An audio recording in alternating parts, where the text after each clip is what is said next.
बहुत लोगों ने खत भी लिखे थे माननीय मुख्यमंत्री जी को कि आप कुछ करिए, वॉर फुटिंग पे काम करना पड़ेगा, पानी कहीं से भी मंगाइए लेकिन कुछ तो करिए क्योंकि दिक्कत आने वाली है। और मुझे खेद होता है बोलते हुए कि ये सरकार अब पूरा फेलियर हुआ है। आपको पता है 3, 4, 5 महीने से हर पेपर पढ़िए आप। इनके लातूर में कैबिनेट करवाए सबने, सारे महाराष्ट्र के मंत्री लातूर गए। हमें लगा चलो हम भी कोई मदद करें, तो कुछ ये टूरिज्म की तरह सारे इनके मंत्री देख के आए, हर तालुका घूम के आए। उसके बाद क्या हुआ? एक्शन टेकन रिपोर्ट का क्या हुआ?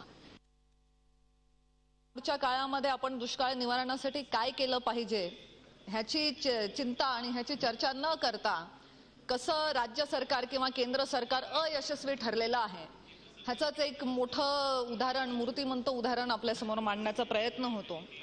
आज एक तरुण पिढीचे खासदार म्हणून मला असं वाटतं की दुष्काळाकडे बघण्याचा आपला दृष्टिकोन हा थोडासा बदलला पाहिजे। काही विषयांचं राजकारणामध्ये खरोखरच आपण राजकारण त्यात न आणता समाजाच्या दृष्टीने त्याच्याकडे बघण्याची गरज आहे।